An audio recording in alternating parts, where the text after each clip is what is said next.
अपरा एकादशी मास कृष्ण पक्ष 13 मई बुधवार एकादशी तिथि को आती है। इसे अचला एकादशी भी कहा जाता है। हिंदू धर्म में इस एकादशी का बहुत बड़ा महत्व माना गया है। कहा जाता है कि इस दिन व्रत करने से मनुष्य के सारे पाप नष्ट हो जाते हैं और उसे अक्षय पुण्य की प्राप्ति होती है। अब सुनिए इसकी पूरी और विस्तार से कथा। कथा का आरंभ प्राचीन काल की बात है। महिष्मती नाम की एक नगरी थी जो बहुत ही समृद्ध और सुंदर थी।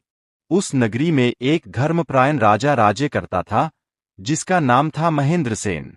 वह राजा बहुत ही न्यायप्रिय, दयालु और प्रजा का हित चाहने वाला था। उसकी प्रजा भी उससे बहुत प्रेम करती थी और राज्य में हर तरफ सुख शांति का वातावरण था। राजा महेंद्र सेन प्रतिदिन भगवान विष्णु की पूजा करता था और धर्म के मार्ग पर चलता था। उसके राज्य में कभी भी अन्याय या अधर्म नहीं होता था। विपत्ति का आगमन। एक दिन अचानक पड़ोसी राज्य के राजा ने महिष्मती पर आक्रमण कर दिया। वह राजा बहुत शक्तिशाली और क्रूर था। उसने धोखे से हमला किया जिससे महेंद्र सेन की सेना संभल नहीं पाई। युद्ध कई दिनों तक चला, लेकिन अंत में महेंद्र सेन हार गया। उसे अपना राज्य छोड़कर जंगल में भागना पड़ा। जंगल में जीवन। राजा महेंद्र सेन अब एक साधारण मनुष्य की तरह जंगल में रहने लगा। वह बहुत दुखी था क्योंकि उसने सब कुछ खो दिया था, राज्य, धन और सम्मान। वह जंगल में भटकते भटकते एक आश्रम तक पहुंचा। वहां एक महान ऋषि तपस्या कर रहे थे। उनका नाम था ऋषि गौतम। ऋषि से भेंट। राजा ने ऋषि गौतम को प्रणाम किया और अपनी पूरी दुख भरी कहानी सुनाई। उसने कहा, हे ऋषिवर, मैंने जीवन भर धर्म का पालन किया, फिर भी मुझे यह कष्ट क्यों मिला? क्या कोई ऐसा उपाय है जिससे मैं अपने पापों से मुक्त हो सकूं और अपना खोया हुआ राज्य वापस पा सकूं? ऋषि गौतम मुस्कुराए और बोले, हे राजन, संसार में हर सुख दुख कर्मों के अनुसार मिलता है। तुमने जरूर किसी जन्म में या इस जन्म में कुछ पाप किए होंगे जिसका फल तुम्हें मिल रहा है। लेकिन चिंता मत करो, इसका उपाय है। अपरा एकादशी का महत्व। ऋषि गौतम ने राजा को बताया। ज्येष्ठ मास के कृष्ण पक्ष की जो एकादशी आती है उसे अपरा एकादशी कहते हैं। इस दिन व्रत करने से बड़े पाप भी नष्ट हो जाते हैं। उन्होंने आगे कहा, इस व्रत को करने से ब्रह्महत्या, चोरी, झूठ, धोखा आदि सभी पाप समाप्त हो जाते हैं।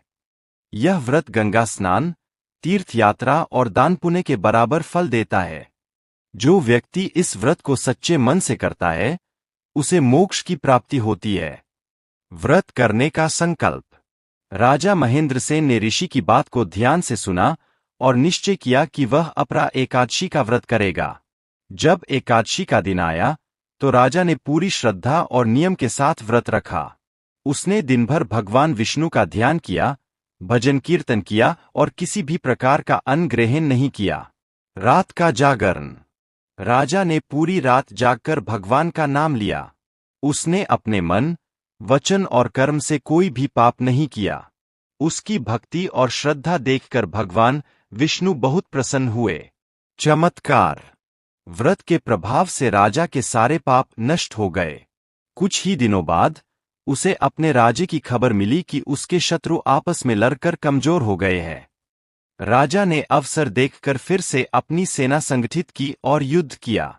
इस बार वह विजयी हुआ और अपना राज्य वापस प्राप्त कर लिया। पुनः राज्य प्राप्ति। राजा महेंद्र सेन ने अपने राज्य को फिर से संभाला और पहले से भी अधिक धर्म और न्याय के साथ शासन किया। अब वह और भी अधिक भगवान विष्णु का भक्त बन गया था। उसने अपने जीवन का हर क्षण धर्म और सेवा में लगा दिया। मोक्ष की प्राप्ति। कई वर्षों तक सुखपूर्वक राज्य करने के बाद जब राजा का जीवन समाप्त हुआ तो उसे भगवान विष्णु के धाम में स्थान मिला। कथा का सार।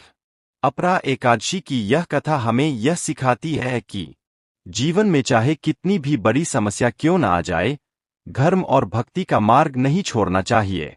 सच्चे मन से किए गए व्रत और पूजा से भगवान अवश्य प्रसन्न होते हैं। अपरा एकादशी का व्रत करने से बड़े पाप भी नष्ट हो जाते हैं।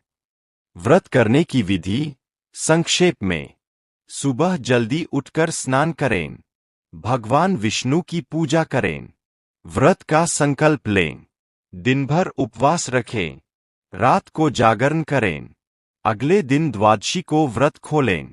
अपरा एकादशी व्रत की संपूर्ण विधि। 1. व्रत से एक दिन पहले, दशमी के दिन। इस दिन से ही संयम रखना शुरू कर दो। सात्विक भोजन, बिना प्याज लहसुन खाओ। शाम के बाद भारी भोजन न करें। क्रोध, झूठ, बुरे विचारों से दूर रहें। माना जाता है कि दशमी से ही शुद्धता रखने से व्रत का फल कई गुना बढ़ जाता है। 2. एकादशी के दिन सुबह जल्दी उठकर स्नान करें।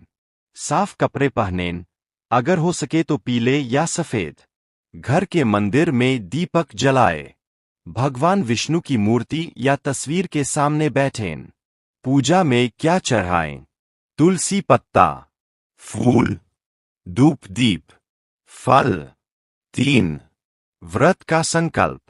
हाथ में जल लेकर मन में यह संकल्प लें, आज अपरा एकादशी का व्रत भगवान विष्णु को प्रसन्न करने के लिए रख रही हूं।